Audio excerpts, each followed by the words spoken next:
The idea seemed outlandish. A full-fledged aerial invasion of an entire region had never been attempted before. Hitler's high command was against what they considered an unfeasible and needless scheme that diverted precious troops and training time from preparations for the incoming invasion of the Soviet Union. But the Fuhrer was determined. He would seize the island of Crete, the last Allied stronghold in Europe, at any cost.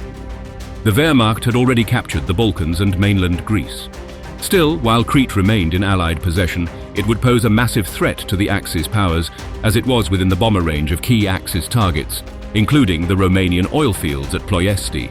With the Royal Navy commanding dominance of the Mediterranean seas, the only way to strike the island was through an unprecedented and massive airborne invasion. Hitler was confident that the island's defenders were weakened and ill-supplied to counter the sky-darkening invasion codenamed Operation Mercury. Unbeknownst to Germany, the Allies had cracked its precious Enigma code, and they knew every detail about the incoming invasion. The small Allied garrison and the Greek population of the island prepared and braced for what was coming. If Hitler wanted Crete, it would cost him. The Balkans and Greece initially weren't on Adolf Hitler's radar as prime targets. His eyes were set on the Soviet Union, with Operation Barbarossa as the centerpiece of his strategy. However, the Italian foray into the Balkans soon started to ruffle feathers in Nazi Germany's plans. The saga in the Balkans kicked off with Italy's move against Greece on October 28, 1940. Benito Mussolini, itching to showcase Italian might on par with the Germans and eyeing southeastern Europe as Italy's domain, green-lit this invasion. But Greece's military wasn't the pushover Mussolini had bargained for. Italy, ramping up a media blitz against Greece, branded her a British crony. Tensions peaked with the Italian sinking of the Greek light cruiser Elli on August 15th. On October 28th, Mussolini slapped Greece with an ultimatum for land handover, which Greek Prime Minister Ioannis Metaxas flatly turned down. The Italian offensive, rolling out from Albania with the Royal Army's divisions, hit a brick wall. Ill-equipped and underwhelming in leadership, the Italians were caught off guard by the Hellenic army's fierce resistance, compounded by the rugged, muddy landscape along the Albania-Greece border. Bolstered by British air power and supplies, the Greeks halted the Italian advance and mounted a counter-offensive, culminating in the capture of Klissura Pass in January 1941. Historian Mark Mazower dubbed this the, quote, first Axis setback of the entire war, with the Greeks' resilience taking center stage. By February 1941, the front lines had solidified. Italy had beefed up their Albanian positions to 28 divisions, facing off against Greece's 14. But Greek divisions held more muscle. March saw a fruitless Italian spring offensive. The losses were heavy on both sides, but the Greeks were especially hard-pressed for manpower and supplies, lacking the Italians' capacity for rotating troops and equipment. Italy's failure to conquer territories in the Balkans stemmed from various factors. The Italian military faced significant logistical challenges and was not fully prepared for a prolonged campaign in the rugged terrain of the Balkans. Additionally, the Italians underestimated the resistance they would face from both the Yugoslav and Greek forces. Following Italy's initial attack, the Greek counteroffensive was particularly effective, forcing the Italians into a defensive stance and requiring German intervention to salvage the situation.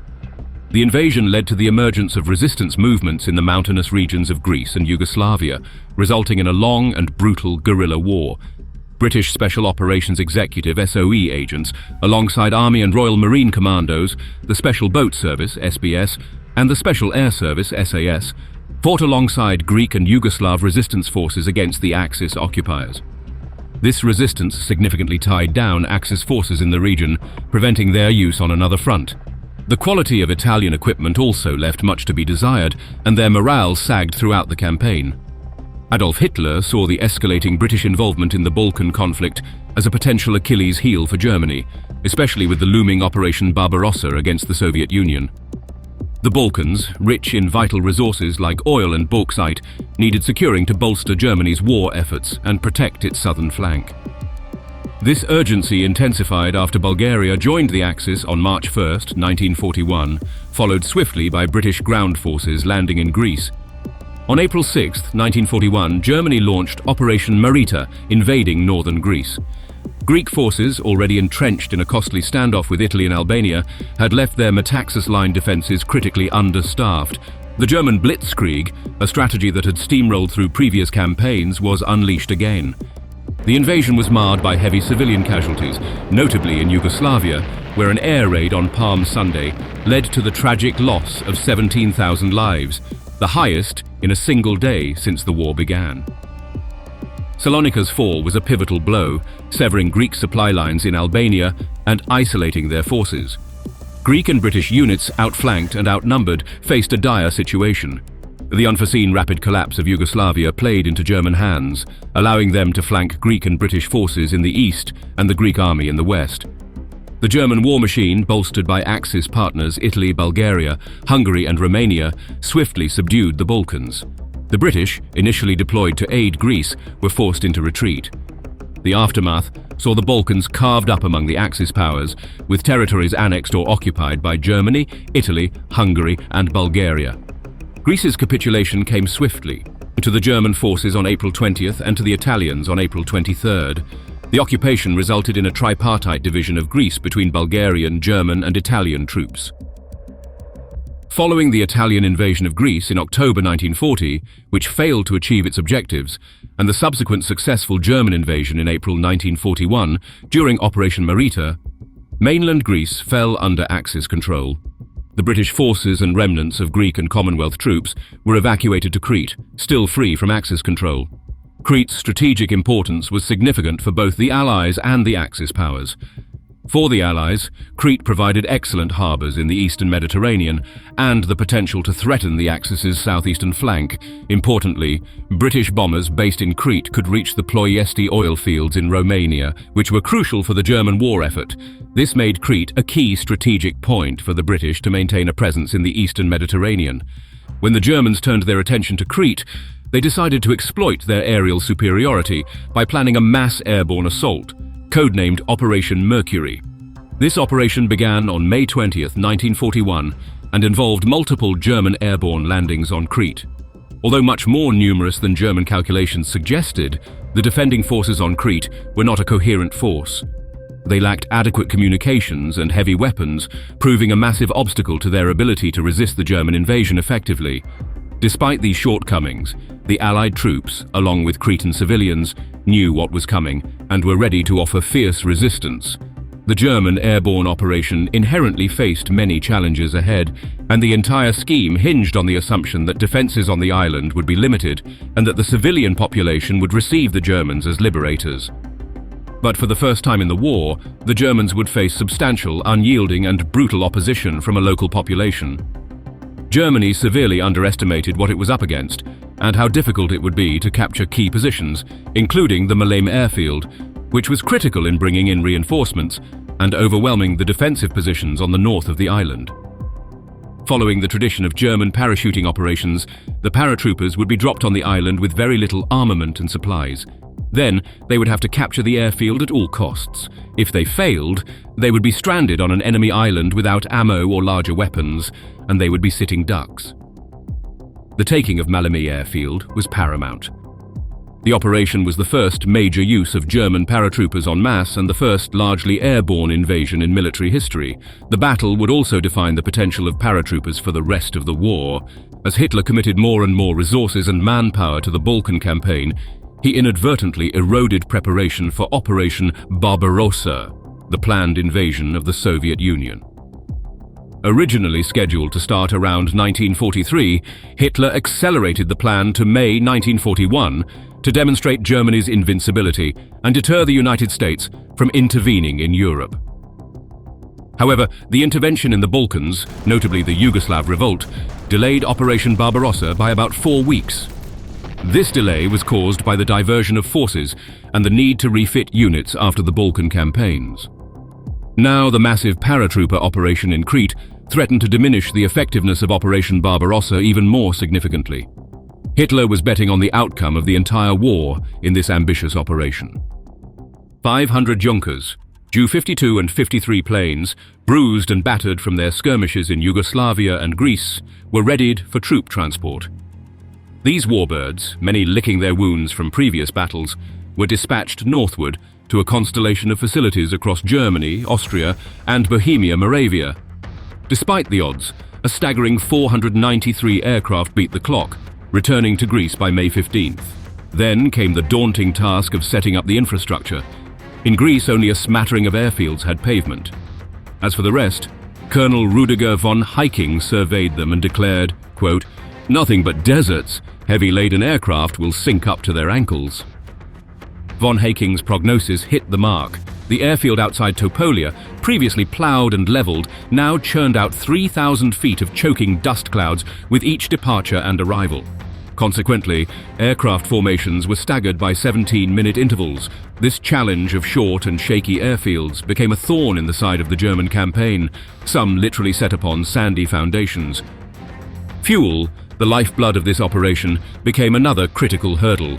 A monumental 650,000 gallons of gasoline were needed for the nearly 500 aircraft. Yet, as of May 17th, not a drop had been delivered. British forces had thrown a wrench in the works by destroying the Corinth Canal on April 26th, snagging a German tanker en route from Italy. Kriegsmarine divers were deployed to clear the debris, paving the way for the tanker's passage. Once in Greece, trucks hustled to collect the oil and ferry it to the waiting airfields.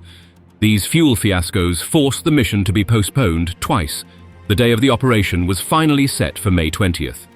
As the clock struck midnight, some birds still thirsted for gasoline. The paratroopers, arriving under the wire, were roped into unloading drums and fueling the tanks before they could embark on their assault.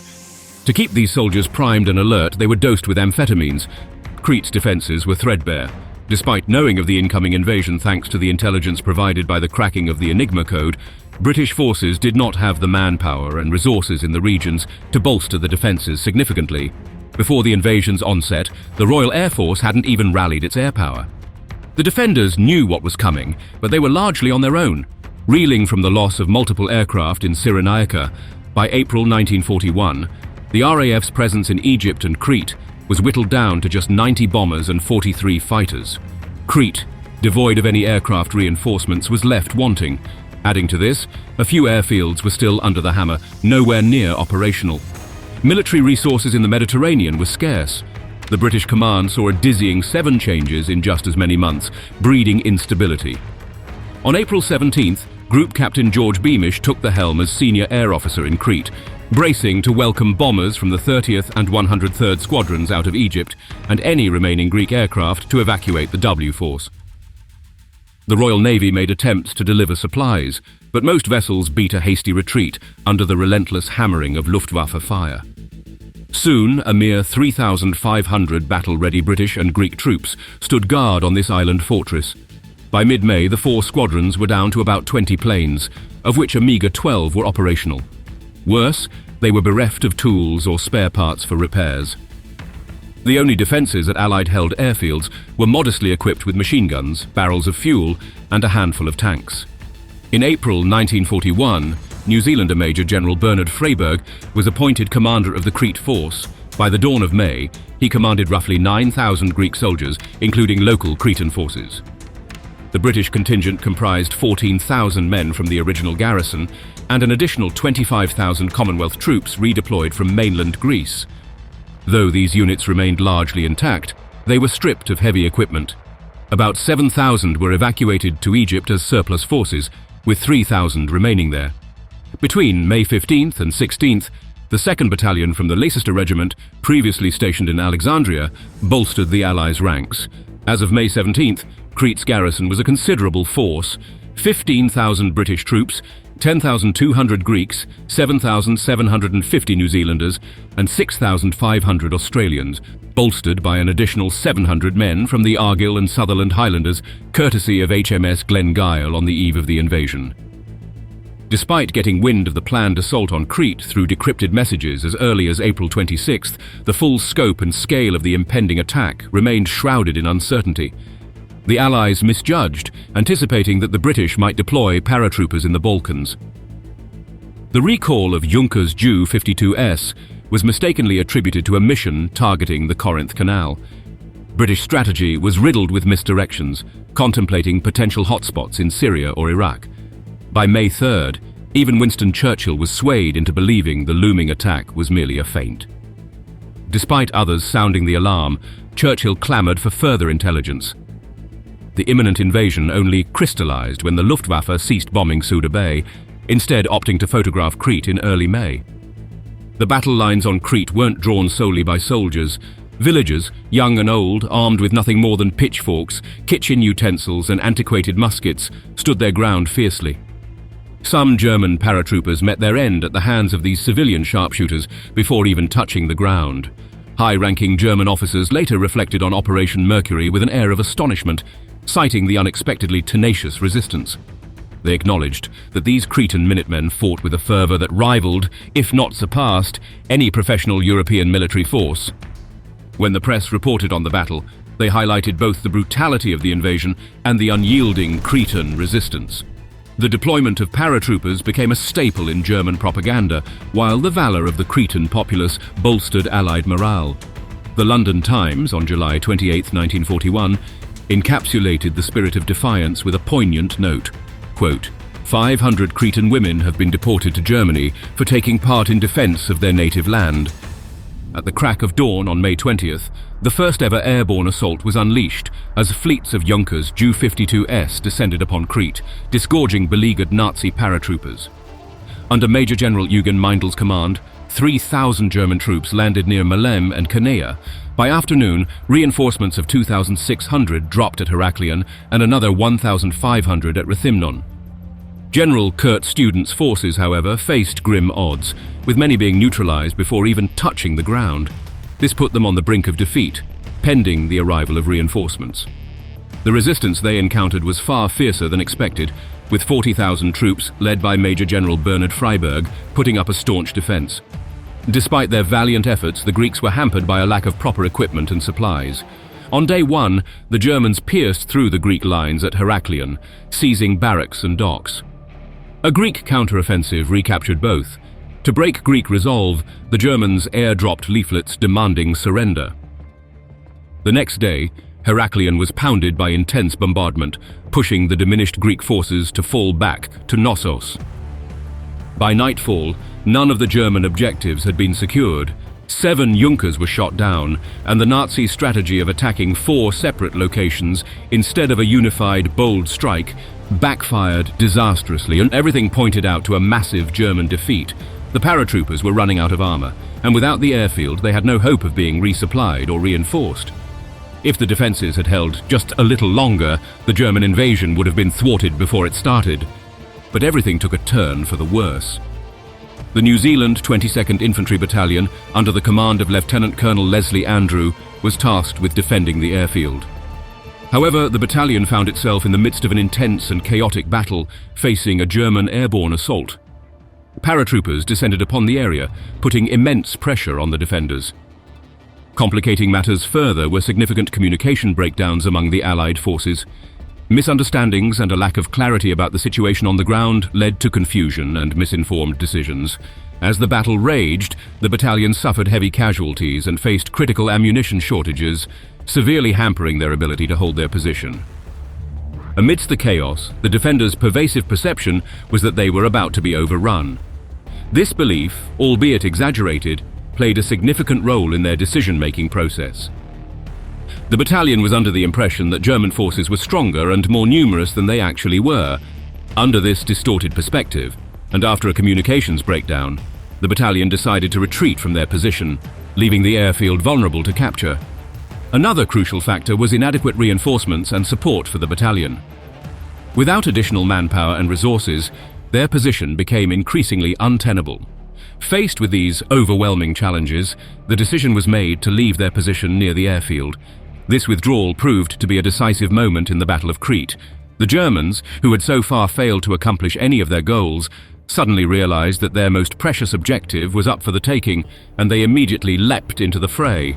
The loss of Maleme airfield allowed the Germans to establish a crucial foothold, enabling them to fly reinforcements and supplies directly onto the island, bolstering their invasion force and shifting the balance in their favor. The decision by the 22nd Infantry Battalion to abandon their position near the airfield defined the entire fate of Crete. After their disastrous performance, the Allies tried to make up by launching a series of fierce counterattacks. A night assault on Maleme was orchestrated with 1 Maori and 1 New Zealander battalion. In the early hours of May 22nd, the 20th New Zealand Battalion mounted a 3-hour offensive. Still, it failed to recapture the airfield due to robust German reinforcements. With sea landings ruled out, potential support units were effectively sidelined. Meanwhile, German Stuka bombers relentlessly harried the Allied troops. Italian naval vessel Lupo escorted 20 fishing boats from the Axis aimed for Maleme. However, Rear Admiral Irvine Glennie's Force D, comprising 4 destroyers and 3 light cruisers, intercepted them. The convoy was repelled with half the boats retreating. HMS Orion suffered damage, ironically from friendly fire. The Allies in retreat moved southward. From Malta, the 5th Destroyer Flotilla, comprising HMS Kelly, Kipling, Kelvin, Jackal and Kashmir, and commanded by Lord Mountbatten, set sail for Crete. This deployment followed the sinking of HMS Gloucester and Fiji at the hands of the Germans. In a ferocious engagement, 3 Allied ships faced a barrage from 24 Junkers Jew and 87 Stuka bombers. HMS Kashmir succumbed in less than 2 minutes. HMS Kelly, despite downing 2 Stuka bombers, capsized and sank. HMS Kipling, miraculously surviving 83 bomb attempts, managed to rescue 279 men from its sister ships. On May 23rd, Admiral Andrew Cunningham called off daylight operations for the naval vessels, considering the heavy losses. Meanwhile, air strikes on Allied positions persisted. The German advance continued, meeting dwindling resistance with each passing, demoralizing hour. The Greek forces were down to a mere 600 men with dwindling ammunition, yet they still managed to hinder German reinforcements. By May 26th, German progress stalled, prompting calls for Italian reinforcements. A convoy departed Rhodes the next morning, consisting of a motley fleet including 3 destroyers, motor torpedo boats, fishing vessels, steamships, reefer ships, a riverboat, tugs, and tankers. Relentless in their push southward, German forces combined aerial and artillery assaults with ground offensives, spearheaded by mountain troops and motorized infantry. This onslaught led to the fall of the Suda and Britannia garrisons. Behind the village of Askifo, Allied forces established a defensive perimeter. On the evening of May 27th, a mere 4 armed men repelled a German detachment that breached their lines. The following morning, an 800-man detachment landed at Souda Bay, providing crucial time for the garrison's evacuation. British diplomat Alexander Cadogan reflected on the situation in his diary entry for May 27th, noting, quote, "Awful news from Crete. We are scuppered there, and I'm afraid the morale and material effects will be serious. Certainly the Germans are past masters in the art of war and great warriors." The Germans fortified the road between Souda and Chania, effectively cornering 2 Australian battalions whose only recourse was a desperate bayonet charge. On that same day, General Archibald Wavell apprised Churchill of the situation. In acknowledging the inevitable, Major Bernard Freyberg ordered his troops to the southern coast for evacuation. Between May 29th and 30, a daring rescue effort extracted approximately 6,000 men, sending them toward Egypt. However, this escape was marred by tragedy as they fell under the savage assault of dive bombers, resulting in grievous losses. By June 1st, a cumulative total of 18,600 men, including 32,000 British soldiers, had successfully been evacuated.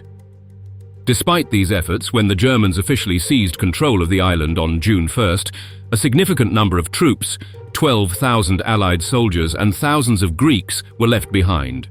While many were forced to surrender, a resilient contingent of about 500 Commonwealth troops, though scattered and lacking organization, waged a relentless guerrilla war against the German occupiers, persisting well into the end of the year.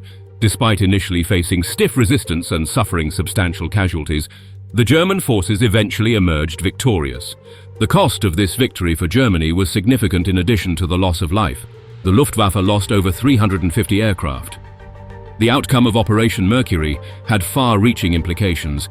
The heavy losses suffered by the elite German airborne forces during the operation significantly reduced their future use in large-scale airborne operations. Moreover, some historians suggest that the diversion of German resources and attention to the Balkans, including the campaign in Greece and Crete, may have impacted the timing and effectiveness of Operation Barbarossa, the German invasion of the Soviet Union. The delay in launching Barbarossa, coupled with the extended campaign in the Balkans, possibly contributed to the German forces being unable to reach critical objectives in Russia before the onset of the harsh winter, which played a significant role in the eventual failure of the operation.